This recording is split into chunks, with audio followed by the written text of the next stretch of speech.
우리 그리스도인이라고 하면 바람과 소원이 하나 있다고 한다면 믿음의 성장과 더불어 믿음의 성숙함을 이루는 일일 겁니다.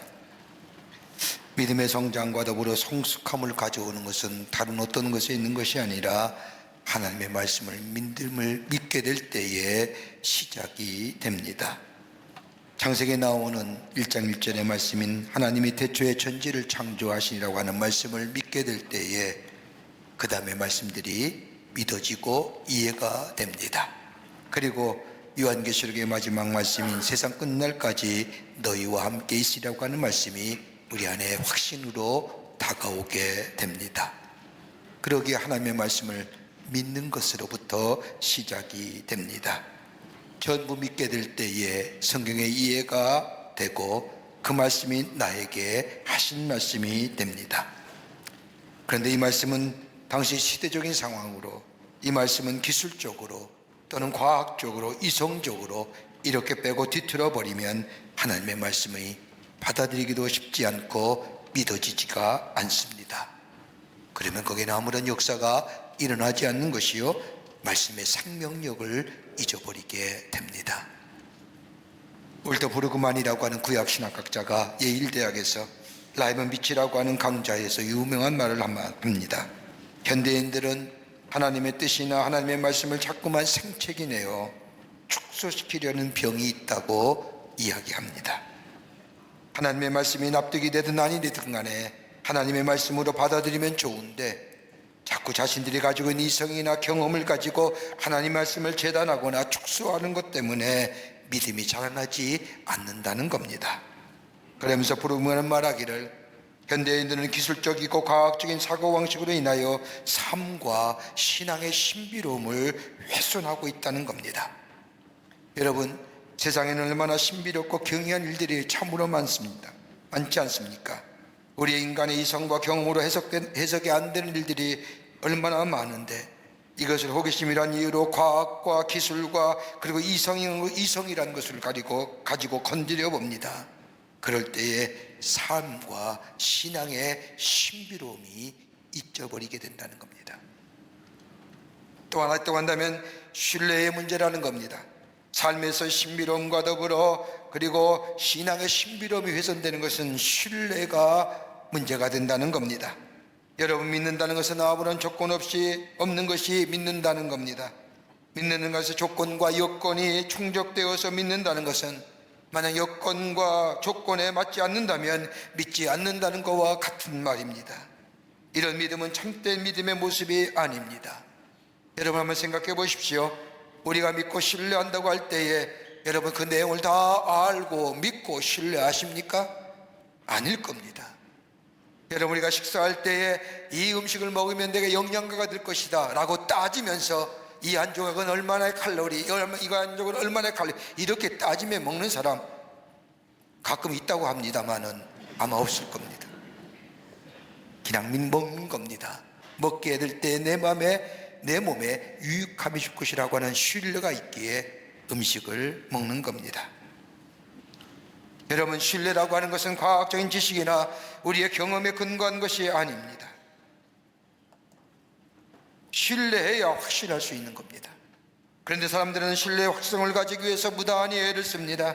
매번 무언가를 확실하게 밝혀내기 위해서 심지어는 조사위원회, 특별위원회 같은 것을 만들어 신뢰의 확성을 구하지만은 여러분, 가만히 보십시오. 이런 것들을 통해서 확실하게 밝혀진 것 아무것도 없습니다. 여러분, 믿는다는 것은 그저 믿는 겁니다. 신뢰라는 것은 그저 수용하는 겁니다. 받아들일 때 믿음이 생기고 신뢰가 생기는 겁니다. 그럴 때 우리의 삶에 신앙의 신비로움을 경험하게 됩니다. 또 하나 있다고 한다면 우리의 삶과 신앙의 신비로움을 잃어버리는 이유는 우리의 삶 속과 우리의 신앙 속에 양적인 것만 추구하기 때문입니다. 여러분, 양적인 것만 추구하면 거기에 성과주의와 더불어 결과주의가 나오게 됩니다.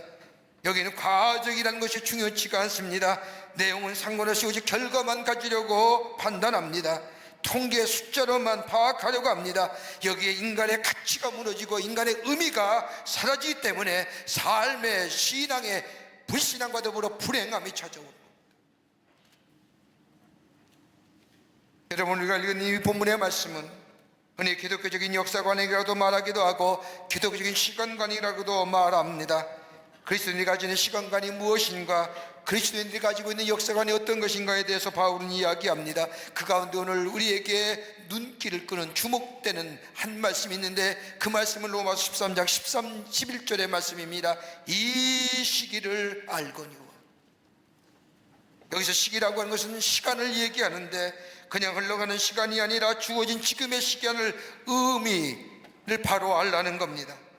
지금 시간의 의미를 알고 사는 사람이 기독적인 시간관을 가진 사람이요, 그리고 기독적인 세계관을 가지고 사는 인생이요, 이러한 인생이 있게 될 때에 낙관적이며 더 나아가 종말론적인 삶을 살아갑니다.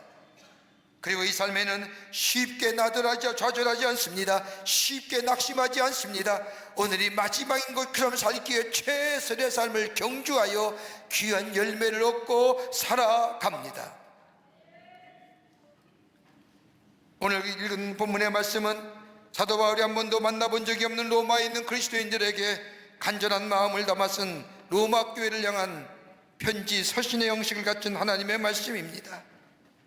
당시의 일은 모든 길은 로마로 통한다는 말처럼 정치, 경제, 문화, 그리고 군사와 교통의 중심지였던 로마, 모든 세계의 중심에 서 있던 로마, 그러기에 세계 모든 종교들이 유입되어 종교의 다원주의와 더불어 향락주의가 만연했을 뿐만 아니라 다신 숭배와 더불어 황제 숭배, 그리고 개인의 부활을 믿는 신비로운 종교들이 그 로마에 있었습니다. 그때에 그리스도인으로 살아간다는 것이 그렇게 쉬운 일은 아니었던 그때에, 어떤 역사자들은 로마를 가리켜 죄악의 도성이라고 이름을 붙일 정도로 비참과 더불어 어둠과 범죄가 성행했던 그때, 더 나아가 예수 믿는 이유 때문에 박해받고 핍박이 심했던 그 당시에 그리스도인을 향하여 바울은 오늘 본문 말씀에 너희가 시기를 알라라고 얘기하며, 시기를 안다고 한다면, 생각한다고 한다면 너희가 예수 그리스도의 옷으로 갈아입으라고 오늘 본문의 말씀에서 권면하고 있습니다. 여러분, 지금 우리가 살고 있는 시대가 어떤 시대입니까? 우리 얘기한 것처럼 시대 공감, 시대 정신이라고 얘기하면서 이 시대에 대하여 여러 가지로 얘기합니다만은, 여러분, 지금의 시대는 어떤 시대입니까? 절대성을 부정하는 시대입니다. 그렇게 기독교가 도전받는 거예요. 기독교는 예수 그리스도가 구원의 주요, 하나님이 창조되신 것, 이거 불면의 진리 아닙니까? 절대적인 건데 지금의 시대에 이것을 부정하려고 하는 이 상대적인 것 때문에 기독교가 어려운 거예요. 예수 믿기가 쉽지 않은 거예요. 더 나아가 물질 중심과 향락주의가 만연된 시대, 더 나아가 이단 사상과 더불어 인간의 존엄성이 무너지고 파괴되어져 가는 지금의 시대, 이런 시대에 우리가 어떻게 하면 우리의 믿음의 삶을 견고하게 하며 예수 그리스도의 온전한 제자의 삶으로 살아갈 수 있을까요? 복음의 진리 안에서 확고한 구원관을 가지고 복음에 합당한 생활이 어떤 것인지, 저 바울이 로마서 12장 2절에 말한 것처럼 너희는 이 세대를 본받지 말고 오직 마음을 새롭게 함으로 변화를 받아 하나님이 선하시고 기뻐하시고 온전한 뜻이 무엇인지를 분별하라고 권면한 것처럼 하나님의 선하시고 기뻐하시고 온전한 뜻을 이룰 뿐만 아니라 이 시대를 본받지 아니하고 이 시대의 흐름에 따라가지 않는 삶, 하나님의 사람으로, 구별된 사람으로 살아갈 수 있는 길이 어디 있을까요? 오늘 본문의 말씀은 저 로마 교회를 향하여 2000년 전에 바울이 한 말씀이지만 오늘 이 시대를 사는 우리에게도 하시는 말씀인 줄 믿습니다. 어떻게 해야 될까요? 함께 말씀을 나누며 은혜 받기를 원합니다. 첫째는 구원의 때가 가까이 왔음을 생각하라는 거예요. 여기 오늘 보면 12절의 말씀을 보면 밤이 깊고 낮이 가까이 왔다고 얘기합니다. 밤이 깊었다는 겁니다. 깊은 밤으로 치닫고 있다는 겁니다. 여러분 한번 생각해 보십시오. 밤이 깊었다는 것은 아침이 가까이 왔음을 말하는 겁니다. 그냥 밤이 깊었다는 것으로 끝나는 것이 아니라 깊은 밤은 다가올 아침을 예고하고 있다는 겁니다. 밤이 깊었다는 것은 그만큼 아침이 가까이 왔음을 말하는 겁니다.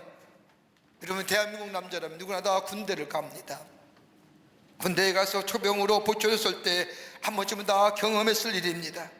초저녁이면 빛이 없어도 좋은 환합니다. 아직도 빛의 기운이 남아있기 때문입니다. 그러다가 점점 빛의 기운이 사라져 어두워집니다. 그리고 늦은 밤 새벽 3, 4시경이면 보초를 쳐다보면 아주 캄캄해져 전혀 앞을 보지 못하며 별빛 하나 보이지 않습니다. 그런데 그렇게 어두웠다가 이윽고 어둠이 서서히 물러가고 저 멀리서 동쪽에서 밝은 빛이 떠오르는 것을 경험하게 됩니다. 그때의 환희, 그때의 신비로 어느새 우리 가운데 어둠은 사라지고 빛이 찾아오므로 어둠이 사라지고 환해지는 그 역사. 바울은 그 얘기하는 겁니다. 밤이 깊었느냐? 그러면 아침에 밝은 빛이 다가옴을 가까이 왔음을 생각하라는 겁니다. 여러분, 기독교가 말하는 구원은 어떤 것일까요? 구원은 우리의 영혼만 구원받는 걸까요? 아닙니다. 기독교의 구원은 전인적인 구원입니다. 예수님께서 우리의 죄를 위하여 십자가에 달려 죽으신 것을 받아들이고 믿게 될 때에 우리에게 구원이 임하게 됩니다. 이것을 가리켜서 신학적인 용어로 칭의함을 얻었다는 겁니다. 우리를 의롭다 여기시는 겁니다. 십자가에 나타난 하나님의 사랑을 우리가 수용하게 될 때에 하나님 우리를 의롭다 하십니다. 이 의롭다함에는 우리의 영혼만 구원받는 것이 아니라 우리의 육체의 더러움에서 구원을 받습니다. 우리의 마음이 세상적인 가치관과 세계관에 꽉 차여 살던 우리가 다른 사람이 하던 대로 그대로 똑같이 이는 이 눈은 눈으로 갚았던 우리의 세계관과 우리의 가치관이 예수 그리스도의 사람 되어 우리가 변화받을 때에 하나님 나라의 가치관과 하나님 나라의 세계관으로 바꾸어 변화된 삶을 살아갑니다. 더 나아가 우리의 영혼이 죄로 얼룩지고 더러워졌던 것들, 하나님의 형상대로 지음받았지만 죄로 말미암아 내 안에 하나님의 형상이 파괴되어질 때에 내 안에 거룩함이나 의로움이나 선함이 파괴되었을 때에 예수를 믿게 되면 예수 그리스도의 십자가로 우리의 삶 속에 새로운 회복의 역사를 경험하게 되는데, 본래의 하나님이 우리를 창조하신 것처럼 우리 안에 선하심과 거룩하심과 의로움이 회복되는 역사, 이게 구원받은 자의 모습입니다. 이것으로 끝나는 것이 아니라 예수님이 이 땅에 오실 때, 아니 우리의 육체의 생명이 다하는 날 저 하나님 앞에 섰을 때에 우리의 삶은 영원로운 존재로 새롭게 거듭나고 변화되는 존재, 이게 바로 구원받았다는 겁니다. 그런데 오늘 본문 말씀의 11절의 말씀을 보십시오. 너희가 이 시기를 알거니와. 이 시기가 무엇일까요? 다름 아니라 하나님의 심판의 때, 쉽게 얘기하자면 우리의 육체의 생명이 다해서 저 하나님 앞에 설 그때, 또 하나 있다고 한다면 주님이 우리에게 약속하신 것처럼 예수님이 다시 이 땅에 오시는 재림의 때, 그때를 너희가 알거니와 생각하거니. 여러분, 여기서 말하는 시기와 때라는 것은 헬라어로 카이로스를 말합니다. 때라고 할 때는 두 가지의 시간적 개념이 있는데, 하나는 크로노스요, 또 하나는 카이로스의 구분입니다. 여러분, 크로노스는 일반적인 시간입니다. 누구에게나 다 주어진 시간입니다. 여러분, 옛날에 고급 시계를 보면 시계라고 그러지 아니하고 뭐라고 했느냐? 크로노스 미터라고 얘기합니다. 시계 재는 것, 흘러가는 것에 대한 재는 미터. 공통적으로 모든 사람에게 주어진 시간을 가리켜 크로노스의 시간입니다. 그러나 오늘 본문에서 말하는 이 시기와 때는 그런 모든 사람에게 주어진 시간의 때가 아니라 나의 시간, 나에게 주어진 시간입니다. 모든 사람에게 공통적으로 주어진 시간이 아니라 나에게 주어진 시간. 여러분, 이 카이로스라고 하는 이 시기와 때라고 하는 것은 몇 가지 특징적 요소가 있습니다. 하나는 뭐냐? 정해진 시간이라고 하는 겁니다. 움직일 수 없는 시간입니다. 나에게만 주어진 시간을 말하는 겁니다. 하나님께서 나에게 시간의 경계를 이만큼 허락해 주셨습니다. 여기까지 나의 목입니다. 내가 더 늘릴 수도 없고 그렇다고 달라고 해서 주어지는 것이 아닙니다. 이렇게 얘기하면 굉장히 어렵게 듣는데 쉽게 얘기할게요. 우리 다 같이 이 시대를 삽니다. 근데 어떤 사람은 일찍 돌아가세요. 근데 나는 아직 살아있어요. 그 시간 얘기하는 거예요. 정해진 시간이에요. 이건 늘릴 수도 없는 거예요. 더 달라고 요구해도 주어지는 게 아니에요. 시간에 대한 질적인 이해를 얘기하는 겁니다. 여러분, 적어도 인생에 성공하려고 하면 흔히들 얘기하지 않습니까? 자본이 있어야 되고, 지식이 있어야 되고, 경험이 있어야 되고, 노력이 있어야 된다고 얘기합니다. 그런데 여러분, 지식과 경험과 자본과 노력 한 가지 더 있다면 뭘까요? 시간이에요. 내게 주어진 시간이 있어야지. 그러기에 카이로스는 정해준 시간입니다. 또 하나 이 카이로스의 시간의 특징이 있다고 한다면 현재성입니다. 언제나 현재형입니다. 지나간 과거도 아니요 다가올 미래도 아닙니다. 여러분, 시간을 가만히 시간에 대한 해석을 보면 여러 가지 많은 해석이 있습니다. 여러분, 하나가 뭘까요? 다름이 아니라 시간을 수관한적인 것으로, 순환적인 이해로 시간을 생각하는 사람이 있습니다. 시간 하나의 원으로 생각합니다. 동그란 원과 같기에 돌고 도는 것이라고 생각하는 사람이 있습니다. 가만히 있으면 돌고 돌다가 제자리에 온다고 생각하는 겁니다. 마치 봄이 지나면 가을이, 여름이 오고, 여름이 지나면 가을이 오고, 가을이 지나면 겨울이 오고, 겨울이 지나면 또다시 봄이 오는 것처럼 돌고 돌면 제자리에 온다고 하는 이 순환적인 시간 개념, 여기서 뭐가 나오느냐? 윤회설이 나옵니다. 그런가 하면 또 하나의 시간의 이해가 있으면 직선적인 것으로 이해하는 겁니다. 시간을 직선적으로 이해하는 겁니다. 시작이 있으면 끝이 있습니다. 되돌아갈 수 없는 겁니다. 이 직선적인 시간의 개념은 헬라 사람들이 가졌던 시간의 개념입니다. 또 하나의 시간의 이해가 있다고 한다면 나선형으로 이해하는 겁니다. 시간은 돌고 돌다가 어떤 순간에 방향으로 날아가 버린다는 겁니다. 여러분이 분명히 알아야 됩니다. 시간은 그런 게 아닙니다. 성경에 말하는 시간은 다분히 직선적인 개념입니다. 창조가 있으면 심판이 있고, 시작이 있으면 끝이 있다는 겁니다. 그런데 오늘 바울이 말하는 이 시기, 그 다음에 나오는 때라고 하는 것은 이런 시간의 직선적인 개념과를 넘어서서 또 다른 개념의 시간을 얘기합니다. 일반적인 시간, 카이로스 시간은 나로부터 시작되는 시간이 아닌, 이 바울이 말하는 이 시기와 때는 예수 그리스도가 이 땅에 오시는 재림의 날, 더 나아가 내 육체의 생명이 끝나 하나님 앞에 서는 그 심판의 날, 그날을 생각하고 그날을 잊지 말라는 겁니다. 거기서부터 시간의 출발점을 삼으라는 겁니다. 제가 생각해도 좀 어려운 것 같습니다만 쉽게 얘기할게요. 내가 지금 살아가는 시간이 앞으로 남은 것에 종점을 향해 나가는 게 아니라 주님이 이 땅에 오실 거 아닙니까? 주님이 이 땅에 오시는 거, 어제보다 오늘이 더 가까워졌잖아요. 이래도 이해 못 하시는군요. 자, 우리가 죽어요. 분명히 죽어요. 누구나 예외 없습니다. 근데 이 죽는 심판의 날이, 죽으면 이 하나님 앞에 심판단에 설 때인데, 여러분, 그 심판의 시간이 어제보다는 오늘이 가까워졌잖아요. 나는 예외예요? 그 말씀하는 거예요. 그때를 기억하는 거예요. 지금서부터 다가올 앞으로 있을 미래를 얘기하는 것이 아니라, 예, 주님께서 우리에게 약속하신 것처럼 그 주님이 언제 오실지 모르지만은 분명히 우리 가운데 오실 터인데, 그리고 우리의 육체의 생명이 닿는 날 분명히 우리는 저 하나님 앞에 서서 심판대 앞에서 하나님의 얼굴을 볼 때일 텐데, 그날이 우리에게 가까이 오고 있음을, 가까이 왔음을 잊지 말고 생각해야 하는 거예요. 그리고 거기서부터 시간의 출발점을 삼으라는 거예요.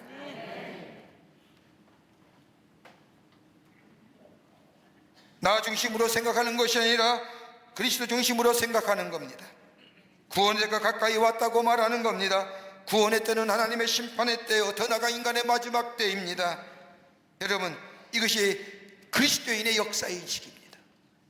세상은 언제나 나 중심의 시간으로 얘기하지만 그리스도인의 역사와 시간과는 하나님 중심, 예수 그리스도가 이 땅에 오시는 날, 우리가 저 하나님 앞에 심판대에 설 때 이것을 가지고 종말론적인 시간 개념, 종말론적인 인식이라는 거예요. 그리고 하나님의 음성을 듣고 하나님의 심판을 보는 겁니다. 궁극적인 구원날이 가까이 왔음을 보고 사는 삶입니다. 그러기에 지금 이 시간이 얼마나 중요한 시간이요, 얼마나 영혼성의 시간이요, 얼마나 질적으로 갇힌 시간이지. 여기에 최선을 다해서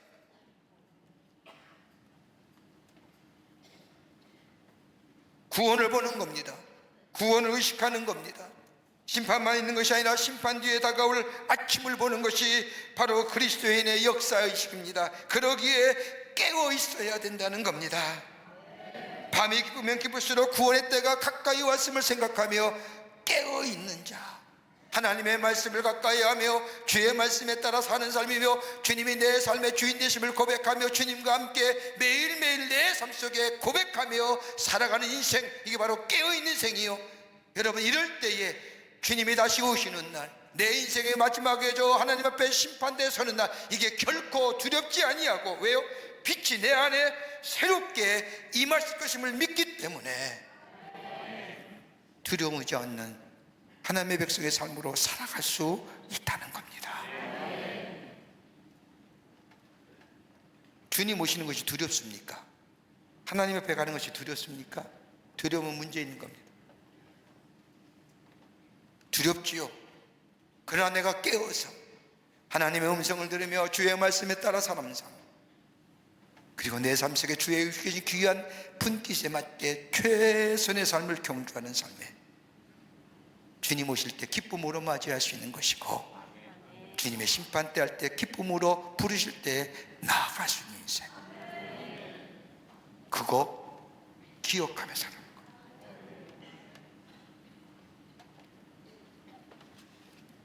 둘째로는 어둠의 일을 벗어버리라는 겁니다.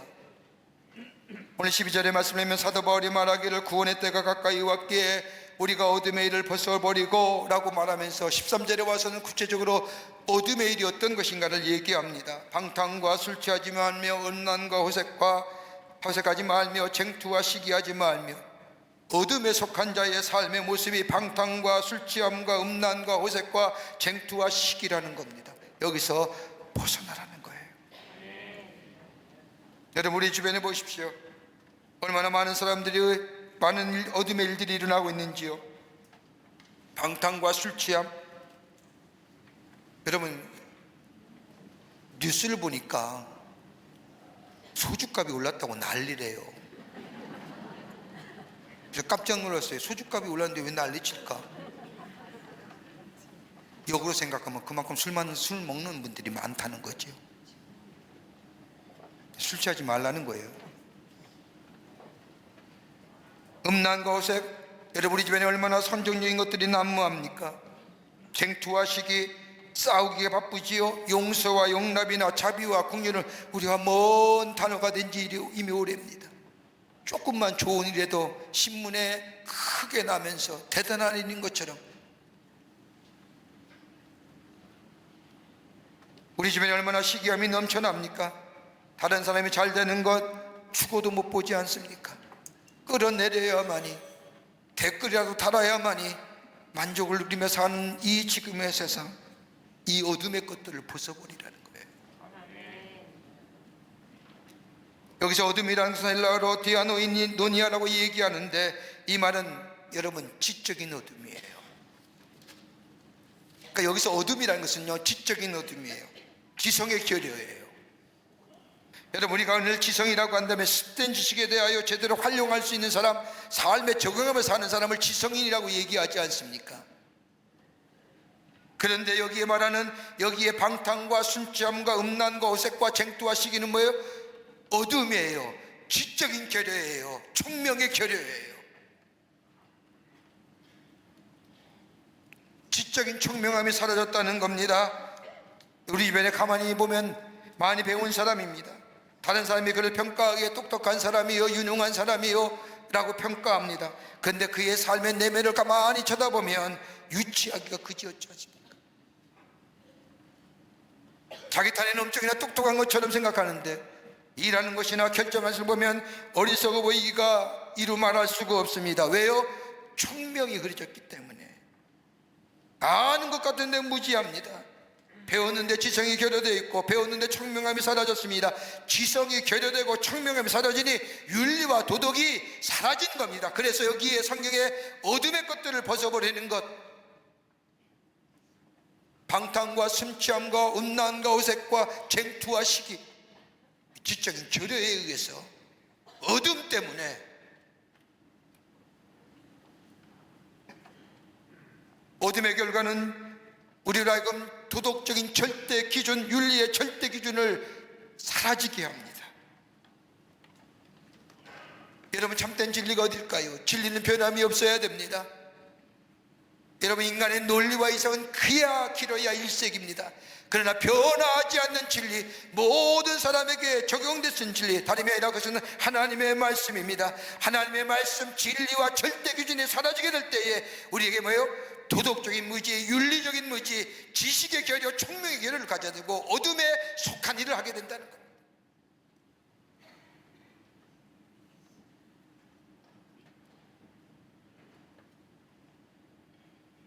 얼마 전에 미국의 유력 한 잡지에서 여태까지 미국의 재임한 대통령들이 거짓말을 얼마나 했는지 조사 연구했답니다. 별난 것도 다 하지요. 근데 가만히 조사해 봤더니 역대 미국 대통령들이 평균 12번 하루에 거짓말 한답니다. 여러분, 지도자의 가장 큰 덕목이 뭘까요? 진실이에요. 진실이 결여되면 지도자 못 돼요.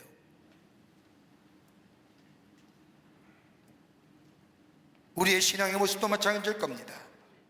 하나님을 향한 절대적인 신앙의 모습들, 하나님이 우리의 창조 되시며 우리의 인도자 되시며 우리를 불러주신 것은 하나님이 우리를 통하여 하시고자 하는 있음을 믿는 하나님을 향한 절대 신앙과 더불어 우리의 구원은 다른 이름을 우리에게 주신 이의 없는 오직 예수만이 우리의 구원의 주임을 고백하며, 그리고 우리에게 주신 이 구원의 놀라운 감격 속에 구원의 완성을 향하여 나아가는 사람, 절대 양보할 수 없는 이 진리를 소유한 삶이 바로 그리스도인의 삶인 줄 믿습니다.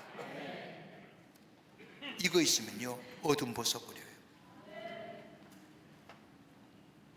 그러기에 바울은 로마서 8장 23, 26절의 말씀에 성령도 우리의 연약함을 도우시나니 우리가 마땅히 빌 바를 알지 못하나 오직 성령의 말할 수 없는 탄식으로 우리를 위하여 친히 간구하시는 것처럼 예수 그리스도를 구원의 주로 받아들이고 성령이 내 안에 계시어 성령께서 내 삶을 이끌어 가실 때에 옳고 그름을 분별하실 뿐만 아니라 무엇이 거지고 무엇이 참이고 내가 가야 할 길이 있고 가지 말아야 할 길이 있고 할 말이 있고 하지 말아야 할 것을 우리에게 성령께서 가르쳐 주실 때, 그 성령의 인도함 하실 때에 우리는 이 무지에서 벗어나 어둠의 것을 벗어나는, 그리고 하나님의 사람으로 주의 귀한 사명을 감당하며 내 자리에서 하나님의 하나님 되심을 높이는 복된 삶. 그럴 때에 주님이 다시 오실 때나 내가 주님 앞에 설 때를 결코 두려워하지 아니하고 기쁨으로 맞이할 수 있는 하나님의 백성의 삶으로 살아가게 될 줄 믿습니다. 이거 벗어버리자고요. 끝으로 예수 그리스도의 옷으로 갈아입으라는 겁니다. 사도 바울은 한 발자국 더 나아가 어두움을 벗어버릴 뿐만 아니라 너희가 예수 그리스도의 옷으로 갈아입으라는 겁니다. 12절 말씀에 보면 우리가 어둠의 일을 벗고 빛의 갑옷을 입자, 그러면서 빛의 갑옷은 어떤 것이냐? 14절 말씀에 예수 그리스도의 옷으로 갈아입으라고 말합니다. 여러분, 예수 그리스도의 옷이 무엇일까요? 창세기에 나타난 인간의 창조를 보면 하나님은 당신의 형상대로 흙으로 빚으시고 형상대로 빚으셔서 그 안에 생기를 불어넣으심으로 하나님의 거룩한 영의 느하우가 그곳에 들어감으로 하나님의 피조물 된 인간이 창조됩니다. 하나님의 형상대로 지음받은 인간에는 하나님이 가졌던 속성들이, 성품들이, 그것이 바로 의로움과 거룩함과 진리가 그 가운데 있었습니다.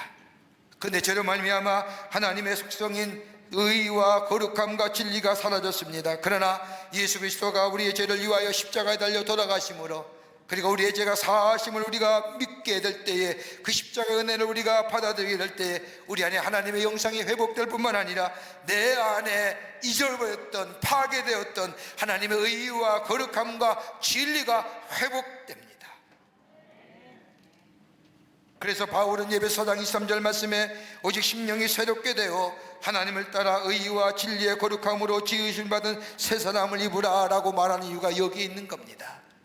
새롭게 된 사람은 내 안에 거룩함이 있습니다. 내 안에 진리와 의로움이 있습니다. 그러기에 여기서 그리스도의 옷으로 새롭게 갈아입는다는 것은 이 거룩함과 진리와 의 안에서 하나님의 말씀으로 새로운 삶, 다른 말로 내 삶 속에 그 삶의 모습이 드러내야 된다는 겁니다. 뭐로요? 거룩함으로. 거룩함으로요. 거룩하다고 하면 부담스럽게 생각하는데, 여러분 흔히들 그리스도인인데 거룩하라고 하는 말씀을 들으면 행하기 힘들고 어려운 것으로 생각하지만, 여러분 거룩이란 히브리 단어를 보면 카도시라고 얘기하는데, 구별된 삶, 분리된 삶. 뭐와 구별된 삶이면 세상과 구별된 것. 내가 예수 믿기 전에는 하나님 나라의 저 세상의 가치관으로, 세상의 것들로, 세계관으로 살았습니다. 다른 사람과 똑같이 살았습니다. 전혀 죄라고 느끼지 않았습니다. 당연한 것으로 얘기했습니다. 다른 사람을 향하여 시기와 질투하는 것, 다른 사람이 잘못되기를 원하는 것, 당신 다른 사람이 속이기에 나도 속인다는 것, 세상의 가치와 세상의 방법대로 살아야 하지 말 것을 살았습니다. 그러나 내가 예수 믿어서 내 생각이 바뀌었습니다. 달라졌습니다. 그러면 구별되게 사는 거예요. 분리되어 사는 거예요. 다른 사람의 눈엔 누, 이에는 이라고 하지만 예수님 말씀한 것처럼 오리를 가자라면 십리를 가고 왼뼘을 대며 오른뼘까지 될 수 있는 하나님의 나라와 의를 구하는 삶, 하나님이 영화롭게 되며 하나님의 존귀한 자로 세움받는 것, 내 삶 속에 그것을 이루어, 이게 거룩이에요. 그러기에 우리 하나님께서 내가 거룩하니 너희도 거룩할지라고 말씀하신 거예요. 내 삶 속에 구별되고 분리된 삶을 통하여 하나님이 어떤 분인가를 내 삶 속에 드러내는 삶이 그리스도인의 삶이라는 거예요.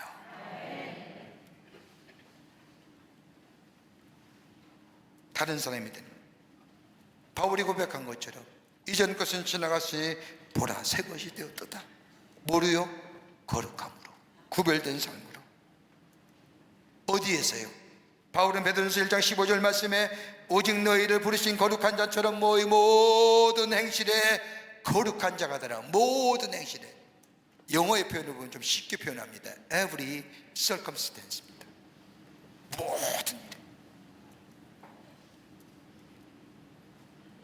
모든 행동에서 하나님의 거룩하심이 드러내야 됩니다. 이걸 가리켜서 일상의 거룩함.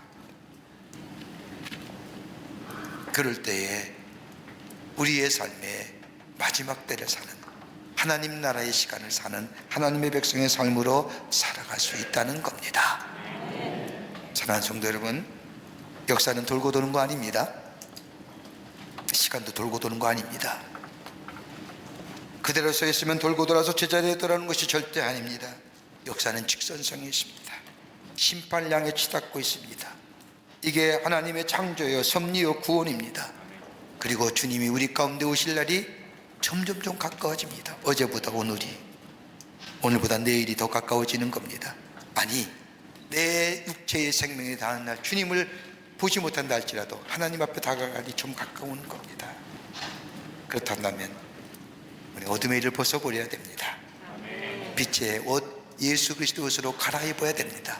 내 안에 구별되고 분리된 삶을 살아가는, 그럴 때에 주님이 오실 때에 기쁨으로 맞이하는, 지혜롭고 슬기로운 다섯 처녀처럼 주님을 기쁘게 맞이하여 주님과 함께 귀한 축복을 누리며 약속의 성취를 누리는 하나님의 백성의 삶으로 살아갈 줄 믿습니다. 이 믿음으로 힘차게 걸어가시는 여러분과 저와 되시기를 주의 이름으로 축원합니다. 하나님 감사합니다. 저희들 사랑해 주셔서 하나님의 백성 삼으심에 감사합니다. 하나님의 사람을 세우셨는데 이제 어둠의 일을 벗어버리게 하시고 주님이 우리 가운데 가까이 오고 계심을 우리가 생각하며 어둠을 벗어버리고 그리스도 옷으로 갈아입고 주님을 드높이며 거룩한 자의 삶으로 살아가 주님을 맞이할 때 기쁨으로 맞이하는, 그리고 하나님의 약속의 성취를 누리며 사는 저희들이 되게 하여 주시옵소서. 도우실 줄 믿으며 예수님의 이름으로 기도하옵나이다. 아멘.